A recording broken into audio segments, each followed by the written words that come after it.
Good evening, Class 3, 4 and 5. Welcome to this evening's Stories from the Shed, where we'll be reading Danny, the Champion of the World. Today's episode is Chapter 4B. Okay? Before we begin, let's say evening to Rebel. Evening, Rebel. And over to Pesco. Good evening, Pesco.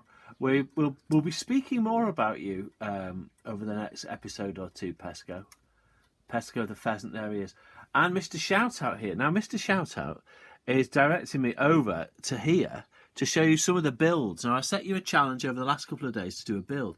This is a build of Danny's dad, and I think that's Danny there, with their garage, and there's the petrol pumps, and there's the workshop, and two very snazzy sports cars outside. And this has been built by Yasid and Zara. So well done to you two. That's super that. I like the petrol pumps. And then moving on, we've got a gypsy caravan here with a set of ladders. I think this is Danny's dad. And Danny's dressed as Batman by the look of it. And they've got a gypsy caravan. He's made a gypsy caravan. And I think that's a little bed inside there. And that's from Harrison in Class 4. So thank you very much for those, guys. You might have seen our video, me and Charlie, we've been building this saltwater engine car, which is quite tricky for Danny and his dad. And we'll just drive it across here. There we go. Here it comes. Okay. And now, in the story last night, Danny's dad had gone missing, but then he came back to the caravan, and Danny was asking him where he'd been. He seemed to have gone missing. And Danny's dad apologised and said, well, look, he said, I'm sorry about this. He said, but I've been up at Hazel's Wood. Now, today we're going to find out why has he been up at Hazel's Wood. Okay. So they were just about to have a cup of cocoa. But why would you want to go all the way up to Hazel's Wood? I asked. He spooned cocoa powder and sugar into the two mugs, doing it very slowly and levelling each spoonful as though he were measuring medicine. Do you know what is meant by poaching? He asked. Poaching? No, not really, no. It means going up into the woods in the dead of night and coming back with something for the pot. Poachers in other places poach all sorts of different things, but around here it's always pheasants. You mean stealing them? I said, aghast. We don't look at it that way, my father said. Poaching is an art. A great poacher is a great artist. Is that actually what you were doing in Hazel's Wood, Dad? Poaching pheasants? I was practising the art, he said. The art of poaching. I was shocked. My own father, a thief! This gentle, lovely man. I couldn't believe he would go creeping into the woods at night to pinch valuable birds belonging to someone else. It's not good, is it, Pesco? I don't think Pesco is very impressed. There he is, roosting on his roost there. Danny's dad's been poaching your friends, Pesco. The kettle's boiling, I said. Ah, so it is. He poured the water into the mugs and brought mine over to me. Then he fetched his own. And sat with it at the end of my bunk.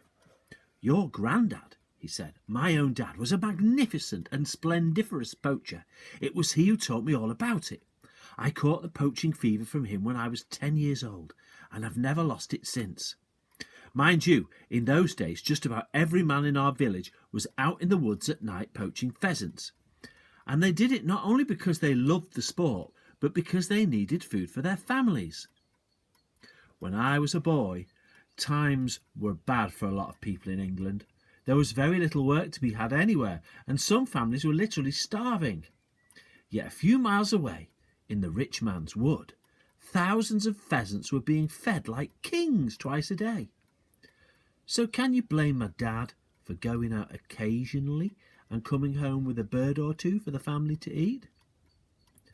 Well, no, I said. Of course not, Dad. But we're not starving here, Dad.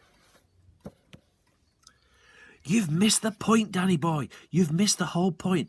Poaching is such a fabulous and exciting sport that once you start doing it, it gets into your blood and you can't give it up. Just imagine, he said, leaping off the bunk and waving his mug in the air.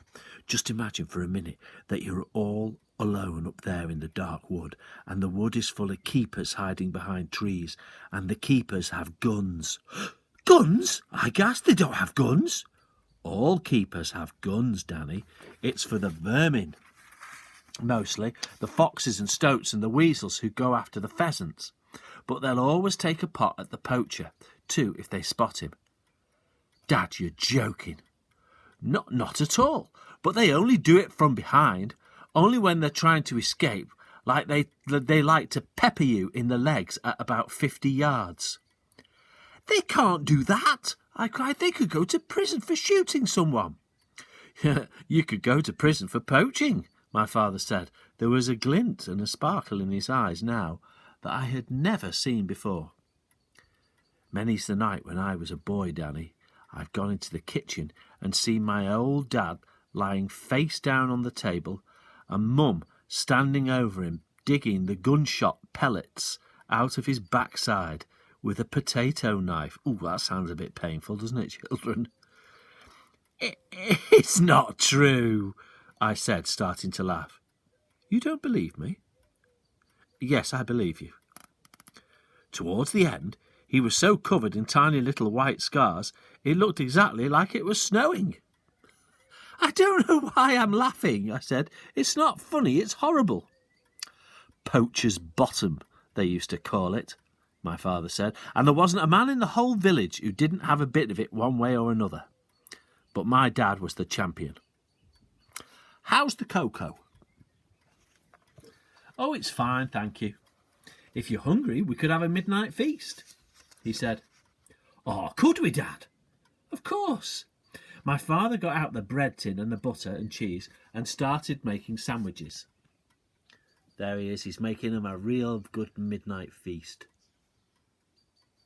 Let me tell you about this phony pheasant shooting business, he said.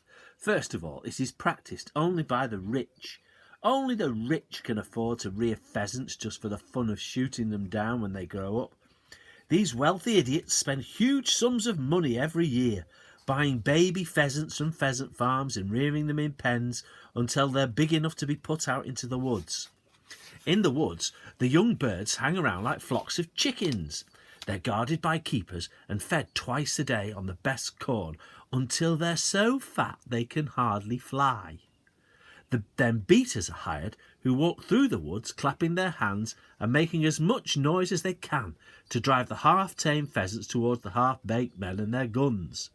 After that, it's bang, bang, bang, and down they come. Would you like strawberry jam on one of these? Oh, yes, please, I said. One jam and one cheese. But, Dad, what? How do you actually catch the pheasants when you're poaching? Do you have a gun hidden away up in there? A gun? He cried, disgusted. Real poachers don't shoot pheasants, Danny. Didn't you know that? You've only got to fire a cat pistol up in those woods and the keepers will be on you. Then how do you do it? Ah, my father said, and the eyelids drooped over the eyes, veiled and secretive. He spread strawberry jam thickly on a piece of bread, taking his time. These things are big secrets, he said. Very big secrets indeed. But I reckon if my father could tell them to me, then maybe I can tell them to you. Would you like me to do that? Yes, I said. Yes, tell me now. And you'll find out tomorrow, children, all about the secret methods.